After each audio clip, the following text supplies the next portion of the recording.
Hello everyone, welcome back to my another blog. আশা করি সবাই খুব ভালো আছো, আমরাও ভালো আছি। তো আজকে আমাদের কলোরাডো থেকে বাড়ি ফেরার পালা। তো বিকেলবেলার দিকেই ফ্লাইট। তো দুপুরের মধ্যে হোটেলটা চেক আউট করে দুপুরের পরেই লাঞ্চ সেরে বেরিয়ে পড়বো এয়ারপোর্টের জন্য। তো আজকে আর আমরা কোথাও ঘুরতে বেরোচ্ছি না। তো আজকের দিনটা আমরা ভাবছি যতটা সময় আছে হোটেলেই কাটাবো, আর একটু লাস্ট মোমেন্টে যে প্যাকিংগুলো আছে সেগুলোও করব। তো সকাল সকাল উঠে এখন বাচ্চাদেরকে নিয়ে যাচ্ছি হলাম ব্রেকফাস্ট করতে। তো ব্রেকফাস্টটা সেরে ভাবলাম আমরা যে হোটেলটাতে আছি লাস্ট দুদিন ধরে, তো রেসিডেন্সি ইন মেরিয়েট, ওটাতেই ভাবছি একটু ঘুরে দেখবো। তো এখানে নাকি ভেতরেই ইনডোর সুইমিং পুল আর বাচ্চাদের জন্য একটু ওয়াটার রাইডস বাগেরা আছে। তো চলো ব্রেকফাস্টটা সেরে একটু ওখানে যাব, বাচ্চাদের নিয়ে একটু ওখানেই একটু সকালটা কাটাবো। তো বসে পড়েছি আমরা ব্রেকফাস্ট করতে। তো ব্রেকফাস্ট সেরে এখন আমি উপরে গিয়ে ইয়াশকে একটু রেডি করে নিয়ে যাচ্ছি সুইমিং পুলে। তো আজকের দিনটা আমরা কীরকম কাটাচ্ছি তো এই ব্লগটাই তোমাদের সাথে শেয়ার করব। তো চলো আস্তে আস্তে সুইমিং পুলটাতে যাই এন্ড গিয়ে দেখাই যে ভেতরে ইনডোর সুইমিং পুলটা কীরকম। তো আমিও দেখিনি, তো তোমাদের সাথে আমিও একটু দেখবো। তো ওরা বাবা মেয়ে আগেই চলে এসেছিলো। তো আমি একটু ঘরে একটু গোছগাছ করে ইয়াশটাকে রেডি করে নিয়ে আসলাম। তো এই যে এসে দেখো বাবা মেয়ে খুব সুইমিং করছে। তো ইয়াশও আমাকে দেখে বলছে আমাকে একটু নামিয়ে দাও, আমিও একটু যাব। তো ওকে একটু এখন নামিয়ে দিচ্ছি। আর এই যে দেখুন ওপরে আছে একটা ওয়াটার স্লাইড। তো এটা দেখতে ছোট মনে হচ্ছে, বাট বাইরের দিকে অনেকটাই বেশ পেঁচানো। তো রায় এখন গেল ওখান থেকে স্লাইড করে নিচে আসবে। তো ইয়াস তো আর যেতে পারবে না, এর বাবা মেয়ে দুজনেই করছে। আর আমার খুব ইচ্ছে নেই যে আমি এখন সুইমিং পুলে নামি, কারণ সুইমিংটা করলে না ভীষণ টায়ারিং হয়ে যায়। আর লাস্ট 4 দিন ধরে এত ঘোরাঘুরি হয়েছে যে আমি এমনিতেই এতটা টায়ার্ড হয়ে আছি। তো আমার আর ইচ্ছে হচ্ছে না যে আজকে আমি সুইমিং পুলে যাই। তো বাচ্চারা গেছে, তো ওরা এনজয় করছে, তো আমি ওদেরকে দেখেই অনেকটা এনজয় করছি। তো এই যে দেখুন এদিকে বাবা মেয়ে এনজয় করছে, আর এই যে হলো ভেতরটা দেখতে। আর ওই যে সামনে একটা ছোট ব্যাঙার মতো আছে, ওটা হলো একদম ছোট বাচ্চাদের একটা ওয়াটার স্লাইড। তো দেখি আমার যে ছোট ব্যাঙটা আছে ওটা ওই ব্যাঙের ভেতরে বসে কি করছে। তো চলুন আপনাদেরকেও দেখাচ্ছি।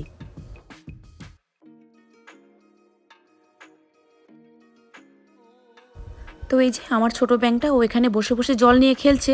সে একা একা আবার স্লাইড করতে ভয় পায়, তো এখানে নিচে বসেই খেলছে। তো বাচ্চারা এমনিতেই জল নিয়ে খেলতে ভীষণ ভালোবাসে, তো ওর নিজের মতো করেই এনজয় করছে।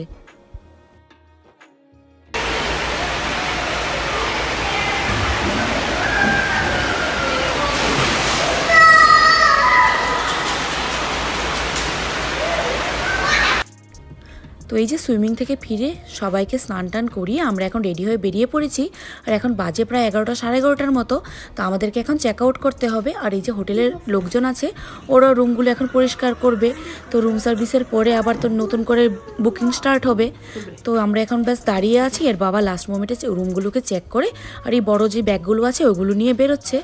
তো চলুন এখন নিচের দিকে যাবো, গিয়ে চেক আউটটা করে বেরিয়ে পড়বো।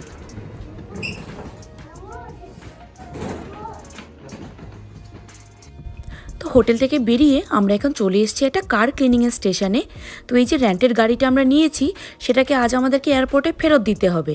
আর এই যে 4টা দিন এখানে ঘুরলাম, গাড়িতে প্রচুর খাওয়া দাওয়া হয়েছে আর পাহাড়ি জায়গাতে ঘুরেছি, তো প্রচুর ধুলো ময়লা পড়েছে। তো গাড়িটাকে আমরা রিটার্ন করার আগে একটু পরিষ্কার করে দিচ্ছি। তো এখানে কার স্টেশনে আমরা যেরকম গাড়িটা ওয়াশ করতে পারি সেরকম এই ভ্যাকিউমটাতে আমরা এই বড় ভ্যাকিউমটা দিয়ে গাড়িটাকে ক্লিনও করতে পারি। তো এটার জন্য আবার চার্জ থাকে আলাদা। তো $1 দিলে প্রায় 3 মিনিটের মতো চলে। তো শেষ হয়ে গেলে সে আবার আমাকে $1 ভরতে হবে, ভরলে এই ভ্যাকিউমটা আবার 3 মিনিট চলবে। তো চলুন গাড়িটাকে ভালো করে পরিষ্কার করে নিই, তারপরে এয়ারপোর্ট গিয়ে সেটাকে আবার ফেরত দিতে হবে।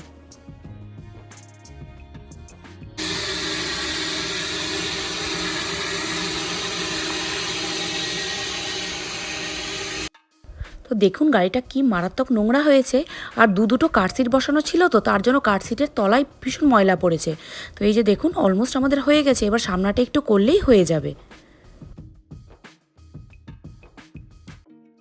আর এই যে ইয়াশ, যেই বাবা ওকে কার সিট থেকে নামিয়ে পরিষ্কার করছে আর উনি বাবার ড্রাইভিং সিটে বসে হুইলস অন দ্য বাস করছেন।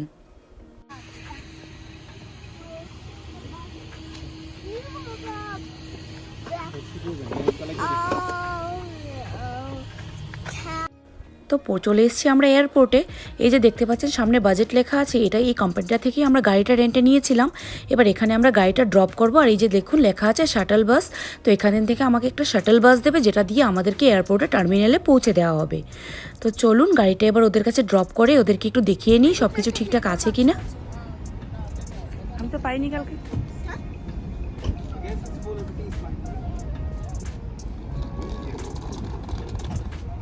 তো এয়ারপোর্টে ঢুকে সিকিউরিটি চেকিং সব কিছু করিয়ে তো বাচ্চাদেরকে নিয়ে এসেছি, যেহেতু এখন দুপুরবেলা একটু লাঞ্চ করতে। তো ওদেরকে ম্যাকডোনাল্ড থেকে একটু হ্যাপি মিল কিনে দিলাম, আর এর বাবা গেছে একটু পান্ডা এক্সপ্রেসে আমাদের জন্য খাবার তুলতে।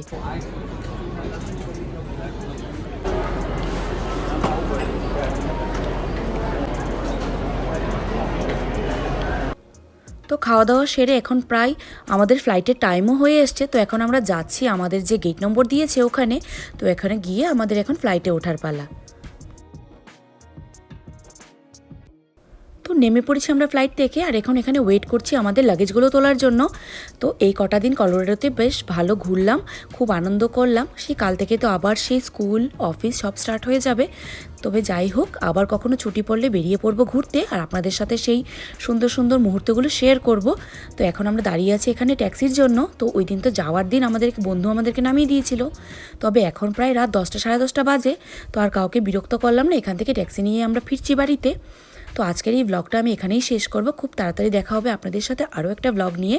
তো আশা করি আজকের ব্লগটা আপনাদের ভালো লেগেছে। যদি ভালো লেগে থাকে তাহলে লাইক, কমেন্ট আর শেয়ার করতে ভুলবেন না। Thanks for watching.